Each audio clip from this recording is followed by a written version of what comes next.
ఏపీలో కూటమి ప్రభుత్వం శరవేగంగా నిర్ణయాలు తీసుకుంటుంది. ఒకవైపు పాలనను గాడిలో పెడుతూనే గత ప్రభుత్వ వైఫల్యాలను ఎండగట్టే ప్రయత్నంలో ఉన్నారు సీఎం చంద్రబాబు. ప్రజాక్షేత్రంలో ఆ వైఫల్యాలను రుజువు చేస్తున్నారు. వరుసగా శ్వేతపత్రాలు విడుదల చేస్తున్నారు. అసెంబ్లీ వేదికగా ఇటీవల మద్యం అస్తవ్యస్త విధానాలపై గణాంకాలతో సహా వైఫల్యాలను వెల్లడించారు. ఒక్క మద్యం విధానంలోనే దాదాపు 30,000 కోట్ల రూపాయలు దోపిడీ జరిగిందని ఆరోపించారు. దీనిపై సమగ్ర దర్యాప్తుకు అసెంబ్లీ వేదికగా ఆదేశించారు. తాజాగా మరో నిర్ణయం తీసుకున్నారు సీఎం. గత 5 సంవత్సరాలుగా భారీగా అవినీతి జరిగిందని భావిస్తున్నారు. నాసిరకం మద్యంతో వైసీపీ నేతలు డిస్టిల్లరీలు రెచ్చిపోయాయని, కమిషనర్ల రూపంలో వైసీపీ నేతలు దండుకున్నారని కూడా ఒక అంచనాకు వచ్చారు.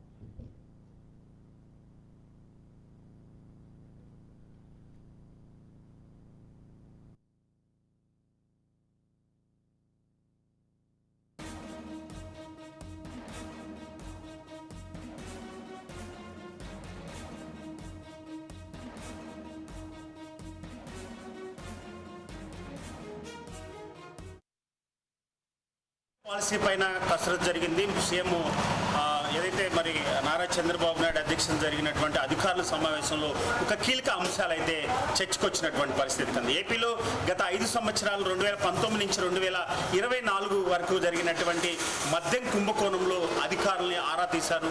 వారం రోజుల్లోగా దానిపైన నివేదిక ఇవ్వాలంటూ కూడా సీఎం చంద్రబాబు అధికారులకు ఆదేశాలు జారీ చేశారు. గతంలో ఏదైతే మద్యం పాలసీలకు సంబంధించినటువంటి బ్రాండ్ల వ్యవహారం కానీ, రేట్ల వ్యవహారం కానీ, ఏదైతే మరి లెక్కలకు సంబంధించినటువంటి అనేక అంశాలకు సంబంధించి కూడా మద్యం సంబంధించినటువంటి అధికారులతో సీఎం నారా చంద్రబాబు నాయుడు ఒక సమీక్ష అయితే నిర్వహించారు.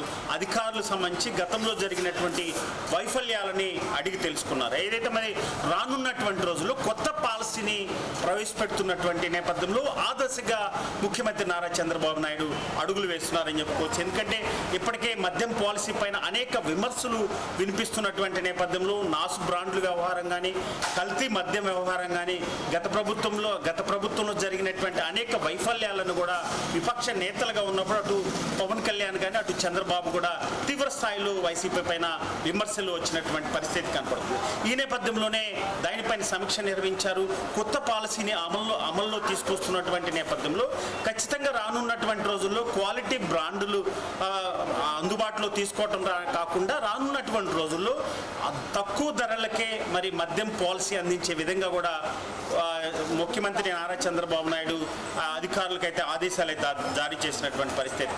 ఆ దశగానే కొత్త పాలసీ రాబోతుంది. ఇప్పటి వరకు ఉన్నటువంటి బ్రాండ్ల వ్యవహారం కూడా పూర్తిగా రద్దు చేసేటువంటి అవకాశం ఉంది. గత ప్రభుత్వంలో జరిగినటువంటి కుంభకోణ వ్యవహారంలో కూడా అధికారులు వారం రోజుల తర్వాత నివేదిక ఇచ్చిన తర్వాత దానిపైన ఎంక్వైరీ చేసేటువంటి అవకాశం ఉంది. ఏదైతే మరి అధికారులు చేసినటువంటి తప్పులు కానీ, అదేవిధంగా గత ప్రభుత్వంలో ఉన్నటువంటి మద్యం శాఖకు సంబంధించినటువంటి మంత్రుల మీద కానీ ప్రభుత్వం పైన చర్యలు తీసుకునేటువంటి అవకాశం ఉంది.